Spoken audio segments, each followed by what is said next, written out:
Hello दोस्तों, आपके अपने YouTube चैनल मैथ संगा में बहुत बहुत स्वागत है। दोस्तों मैं हूं मुकेश कुमार। आज के इस वीडियो में आप सीखने वाले हैं रेलवे ग्रुप डी का प्रीवियस ईयर का क्वेश्चन, वो भी मैथ का। बहुत ही आसान तरीके से आप सीखने वाले हैं और वैसे क्वेश्चन को हम पकड़ पकड़ के ले आ रहे हैं जो कि पिछले बार ग्रुप डी में पूछे गए हैं। तो ग्रुप डी का आप तैयारी करते हैं तो आपके लिए यह बहुत ही इंपॉर्टेंट वीडियो है, क्योंकि जितना भी ग्रुप डी में क्वेश्चन पूछा गया है पिछले बार, वो सभी क्वेश्चन आपके सामने आने वाला है एक एक करके। तो वीडियो में बने रहें। अभी तक चैनल को सब्सक्राइब नहीं किए हैं तो सब्सक्राइब कर लीजिए, ताकि आपको वीडियो का नोटिफिकेशन जैसे ही हम डालेंगे वैसे ही आप तक पहुंच जाएगा। तो आइए दोस्तों, बिना देर किए हुए हम लोग शुरू करते हैं और इसका पहला क्वेश्चन देखते हैं। देखिएगा दोस्तों, इसका पहला क्वेश्चन कहता है क्या कि किसी संख्या को 45% बढ़ाने पर वह 725 हो जाती है, वह संख्या ज्ञात कीजिए। दोस्तों, कोई संख्या को हम 45% बढ़ाते हैं तो 45% का वैल्यू कितना होता है, तो आप जानते होंगे कि 9/20 होता है। 9/20 होता है। अब देखिए यहाँ पे कि 9/20 होता है, तो यह 20 जो है यह मूल मान होता है और ऊपर वाला इसका रिजल्ट होता है। अब देखिए यहाँ पे वृद्धि किया जाता है तो जोड़ दीजिए, 20 और 9 29, यानी 29 यूनिट हो गया संख्या, लेकिन हो जाता है कितना, 725 हो जाता है। 29 से इसको काटिएगा तो 29 से कम 29, और 29 से काटिएगा तो 25 बार में कट जाएगा। 1 यूनिट बराबर कितना हो गया, तो 25।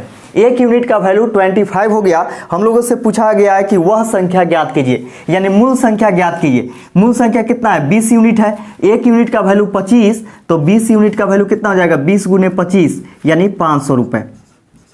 तो देखिए कितना आसान है और आसानी से आपका आंसर आ गया। अगला क्वेश्चन देखिएगा। अगला क्वेश्चन है कि एक व्यक्ति ने सेल में एक पोशाक खरीदकर 5 रुपये बचाए। एक पोशाक भी खरीद लेता है और 5 रुपया का बचत भी कर लेता है। यदि वह 45 रुपये खर्च करता है तो वह कितना बचाएगा। सोचिए दोस्तों, एक पोशाक खरीदा और 5 रुपया बचत कर लिया और 45 रुपया खर्चा किया। इसका मतलब क्या है कि उसके जेब में कितना था पहले से, तो 50 रुपया था। क्योंकि 5 रुपया बचाया है, 45 रुपया खर्चा किया है, तो 50 रुपया लेकर के गया होगा दुकान में। तो देखिएगा कि बचत कितना में करता है, तो 50 रुपया में करता है 5 रुपया, क्योंकि 45 तो खर्चा कर दिया। तो 50 में 45 क्या करता है कि खर्च कर देता है, तो 5 रुपया बचाता है। यानी 50 में 5 रुपया बचा रहा है। प्रतिशत में पूछा गया है तो गुना 100, 50 दूनी 100, 5 दूनी 10%, यानी 10% की बचत कर लेता है और यही आपका आंसर हो जाएगा। अगला क्वेश्चन देखिएगा दोस्तों। अगला क्वेश्चन है कि हिमांशी ने एक टी शर्ट अपने अंकित मूल्य से 20% छूट पर खरीदती है।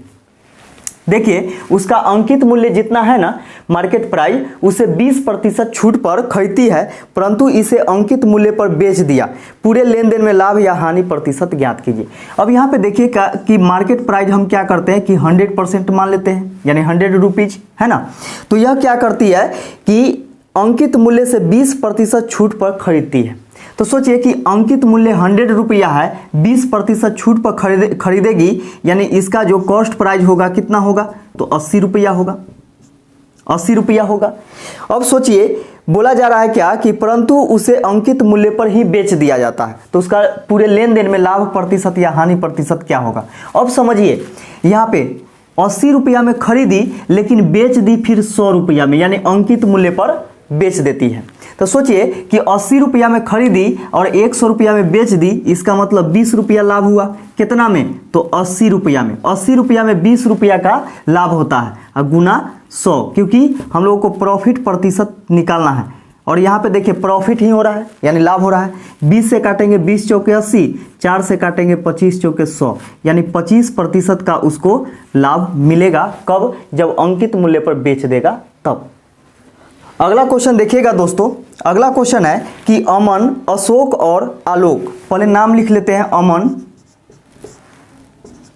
अशोक तथा आलोक। अमन, अशोक और आलोक के बीच 315 कंचे, कंचे मतलब जानते होंगे गोली जो खेलते थे बचपन में शीशा वाला, उसी को कंचा बोला जाता है। तो यहाँ पे देखिए कि 315 कंचे 7:3:5 के अनुपात में वितरित किए जाते हैं यानी बांटे जाते हैं। अशोक की तुलना में अमन को कितने अधिक कंचे मिले? तो देखिएगा कि अशोक के तुलना में अमन को कितना कंचा अधिक मिला। तो समझिएगा दोस्तों यहाँ पे कि अनुपात में अमन को 7 कंचा मिलता है, अशोक को 3 और आलोक को 5। टोटल मिला करके कितना? तो 7 3 10 5 15 मिलता है, लेकिन मिलता है कितना? तो 315। दोनों बात यहाँ से बराबर हो गया। 15 से काटिएगा, 15 एकम 15, 15 दूनी 30, 15 एकम 15। अनुपात 1 बराबर हो जाएगा कितना? तो 21। अनुपात 1 का वैल्यू कितना? तो 21 हो गया। अब बोला जा रहा है क्या कि अशोक के तुलना में अमन को कितना अधिक मिला। यहाँ पे समझिएगा, अमन को अशोक के तुलना में कितना अधिक मिल रहा है? तो अमन को 7 कंचा मिलता है, जबकि अशोक को कितना? 3 मिलता है, यानी अनुपात में 4 अधिक मिल रहा है ना। अनुपात 1 बराबर 21, तो 4 बराबर कितना हो जाएगा? 4 गुने 21 यानी 84। 84 कंचा अमन को अशोक की अपेक्षा ज़्यादा मिलता है। अगला क्वेश्चन देखिएगा। अगला क्वेश्चन है कि एक्स, वाई और जेड कौन कौन है? एक्स है, वाई है और जेड है। एक्स, वाई, जेड 415 रुपये के वार्षिक किराए पर एक खेत लेते हैं, यानी वार्षिक किराया पर खेत लेता है एक्स, वाई, जेड मिल करके कितना में? तो 415 रुपये में।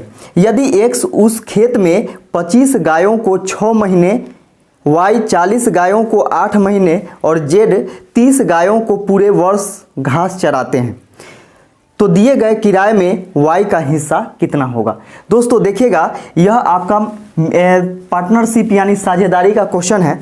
तो यहाँ पे देखिए कि एक्स क्या करता है? तो 25 गाय चराता है, कितना महीना तक? तो 6 महीना तक के। आपको क्या करना है कि यहाँ पे जितना संख्या में गाय है ना, उसमें महीना से गुना कर देना है। तो 25 गाय चराता है पूरे 6 महीना के लिए, तो 25 गुने 6 लिखेंगे।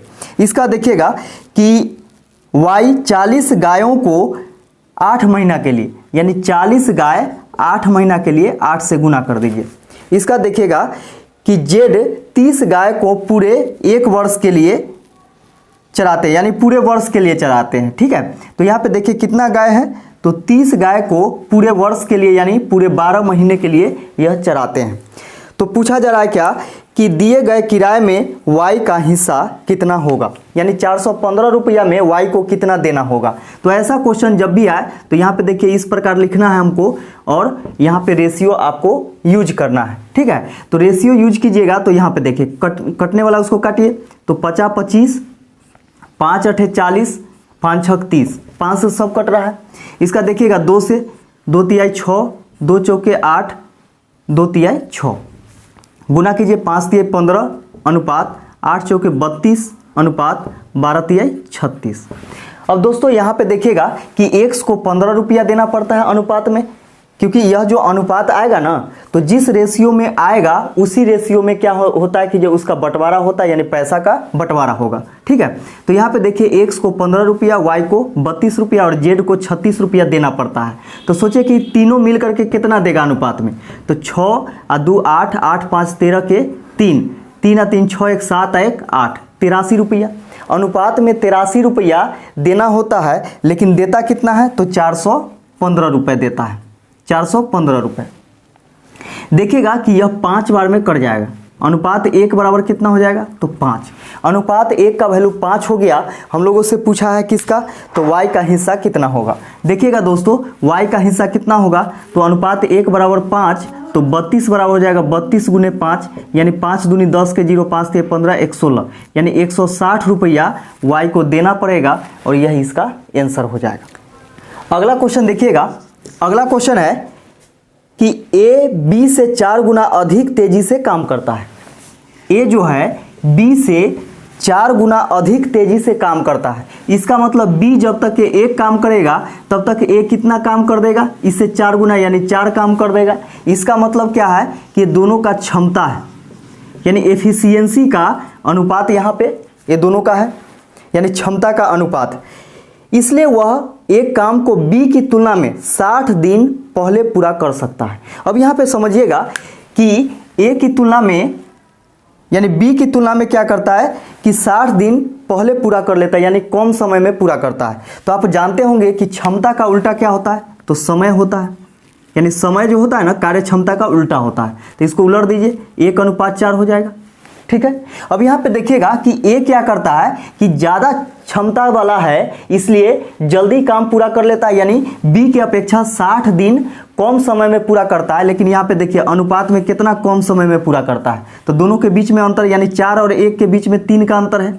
तो अनुपात 3 में 3 कम समय में पूरा करता है, जबकि करता है 60 दिन कम समय में। दोनों बात बराबर। यहाँ से 3 से 3 दूनी 6, अनुपात 1 बराबर कितना हो गया, तो 20 हो गया। दोस्तों देखिएगा यहाँ पे कि अनुपात 1 बराबर 20 हो गया, तो यहाँ देखिए अनुपात 1 बराबर 20, तो 4 बराबर कितना, 20 चौके 80। अब देखिए दोनों के बीच में 60 दिन का अंतर है कि नहीं है, तो यहाँ पे देखना है। हम लोगों से पूछा है क्या, यदि वे साथ काम करें तो कितने दिनों में काम पूरा हो सकता है। तो यहाँ पे देखिए जब दोनों मिल करके काम करेगा तो दोनों का एलसीएम निकालेंगे। दोनों का एलसीएम जो होगा वह टोटल वर्क होता है, ठीक है। तो एलसीएम हो जाएगा कितना, तो 80। 80 क्या आ गया, तो टोटल वर्क आ गया। अब देखिएगा दोस्तों 80 टोटल वर्क है और इसका क्षमता क्या है, ए 1 दिन में 4 काम करेगा, बी 1 दिन में 1 काम करेगा। तो जब दोनों मिल जाएगा, यहाँ पर देखिएगा कि जब दोनों मिल जाएगा यानी ए प्लस बी दोनों मिल जाएगा तो यह 80 काम को कितना दिन में कर देगा। तो देखिए 80 काम है और इसका क्षमता कितना है, तो ए 4 काम करेगा, बी 1 काम करेगा, तो 4 1 5 काम करेगा। तो 5 से भाग दे दीजिए, क्योंकि 1 दिन में 5 काम हो रहा है, तो 80 काम कितना दिन में हो जाएगा, तो 16 दिन में, यानी 16 दिन में काम इसका कंप्लीट हो जाएगा जब दोनों मिलकर के करेगा। और यही आपका आंसर हो गया। अगला क्वेश्चन देखिएगा। अगला क्वेश्चन है कि 35 लीटर के एक मिश्रण में दूध और पानी का अनुपात 4:1। देखिए 4:1 है, क्या चीज का मिश्रण, तो दूध और पानी का, यानी मिल्क और वाटर का रेशियो जो है 4:1 है। अब यहाँ पे देखिएगा कितना है, तो 35 लीटर है। तो देखिए 4 मिल्क है तो वाटर 1 है, दोनों मिला करके कितना है, तो 5 है, लेकिन है 35। 5 से काटेंगे, 5 सत्ते 35, यानी अनुपात 1 बराबर हो गया 7। अब यहाँ पे देखिए कि अनुपात 1 का वैल्यू 7 है, तो 4 का वैल्यू कितना हो जाएगा, 7 चौके 28। 28 लीटर मिल्क है, तो 7 एकम 7 लीटर क्या है, पानी है, यानी वाटर है। अब बोला जा रहा है इस मिश्रण में 7 लीटर पानी और मिलाने पर दूध और पानी का अनुपात ज्ञात कीजिए। अब यहाँ पे बोला जा रहा है कि 7 लीटर अगर पानी मिला दिया जाए, तो पानी वाला में मिलाएंगे। 7 लीटर यदि पानी मिला दिया जाए तो अब जो रेशियो होगा वह क्या होगा, तो यहाँ पे देखिए 7 7 14 हो गया पानी, लेकिन दूध तो उतना ही रहेगा, दूध में कुछ नहीं मिलाया गया है। अब रेशियो पूछा जा रहा है दोनों का, तो रेशियो यहाँ पे देखिएगा, रेशियो हो जाएगा इसका 14 एकम 14, 14 दूनी 28, यानी 2:1 का अनुपात हो जाएगा। और यही आपका आंसर हो जाएगा। अगला क्वेश्चन देखिएगा। अगला क्वेश्चन है कि 2 साल के लिए निवेश की गई धनराशि जिसे 20% वार्षिक दर से वार्षिक आधार पर चक्रवृद्धि ब्याज किया जाना है, परिपक्वता पर 324 रुपये बन जाती है, निवेश की गई प्रारंभिक राशि कितनी है।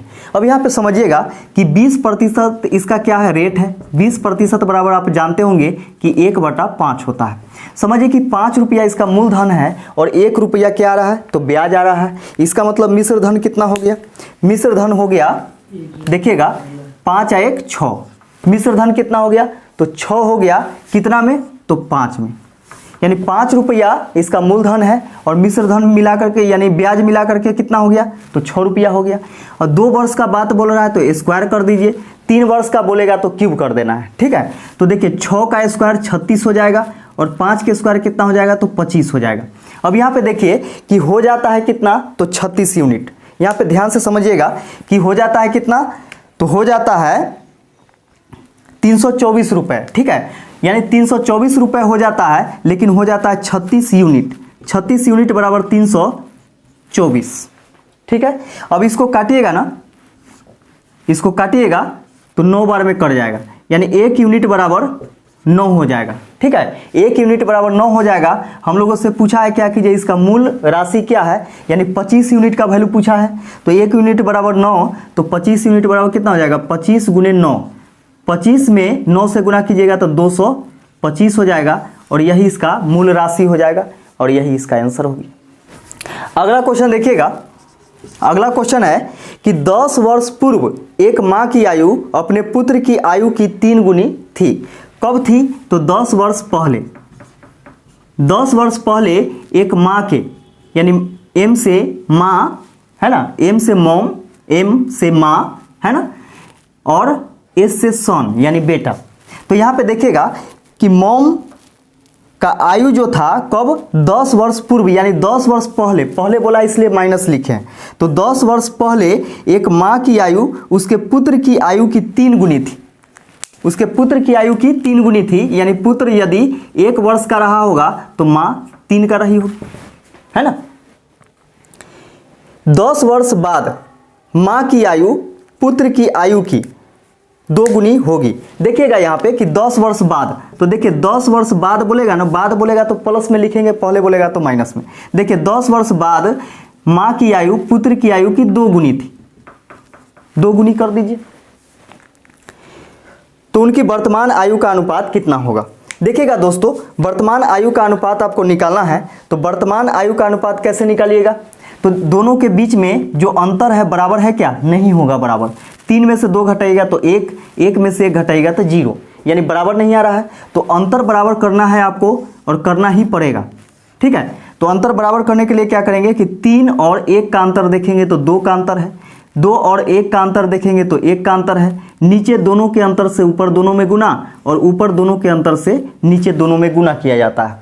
तो यहाँ पे देखिएगा दोस्तों, यह आपका हो जाएगा 3 और ये हो जाएगा 1, 2 से गुना करेंगे तो 2 दूनी 4, और 2 से 2 एकम 2। अब देखिए अंतर कितना का आ गया? 1-1 का अंतर है। अनुपात में 1-1 का अंतर है, जबकि ये दोनों के बीच में कितना का अंतर है? एक माइनस में रहेगा, एक प्लस में रहेगा, तो दोनों को जोड़ देंगे तो 20 का अंतर है, 20 का अंतर है। हम लोगों से पूछा गया कि दोनों के वर्तमान उम्र का अनुपात ज्ञात कीजिए। तो यहाँ पे देखिए कि माँ की आयु कितना हो जाएगा? तो 20-23 60, और पुत्र का 20 से कम 20। ये कब का निकला? तो देखिए यहाँ पे ये पहले वाला जो है 10 वर्ष पहले का है। तो सोचिए कि 10 वर्ष पहले, ठीक है, 10 वर्ष पहले माँ 60 वर्ष की थी और पुत्र 20 वर्ष का था। तो यहाँ पे वर्तमान में निकालेंगे, वर्तमान में हम लोगों से पूछा है, तो वर्तमान में कितना हो जाएगा? ये 10 वर्ष पहले माँ 60 वर्ष के थी, तो अभी माँ का उम्र कितना होगा? तो 60 + 10 यानी 70 वर्ष। आ रहा है समझ में? पुत्र यदि 20 साल का था कब? 10 वर्ष पहले, तो अभी वर्तमान में कितना का होगा? तो 30 वर्ष का होगा। होगा कि नहीं होगा? ये दोनों के बीच में अनुपात पूछा जा रहा है। अब काट दीजिए यहाँ पे, तो 7:3 के अनुपात में दोनों का वर्तमान आयु का अनुपात हो जाएगा, और यह इसका सही आंसर हो जाए। देखिएगा दोस्तों, यह वीडियो का लास्ट क्वेश्चन है। एक 165 मीटर लंबी रेलगाड़ी 46 सेकेंड में 755 मीटर लंबे पुल को पार करती है। ट्रेन की गति ज्ञात करें। तो दोस्तों, जब ट्रेन पुल को पार करे, या फिर ट्रेन को पार करे, या फिर ट्रेन प्लेटफॉर्म को पार करे, तो दोनों का आपस में दूरी क्या होता है? तो जुड़ जाता है। तो एक फॉर्मूला आप याद रखिएगा कि डिस्टेंस इक्वल टू होता है स्पीड इनटू टाइम। और इसी फॉर्मूला पर हम क्या करते हैं कि रेलगाड़ी से जितना भी संबंधित प्रश्न होता है उस सबको गर्दा गर्दा उड़ा देते हैं। तो इसलिए अभी तक चैनल को सब्सक्राइब नहीं किए हैं तो चैनल को सब्सक्राइब कर लीजिएगा, ताकि इसी प्रकार का कंटेंट आपको मिलते रहेगा, वीडियो मिलते रहेगा।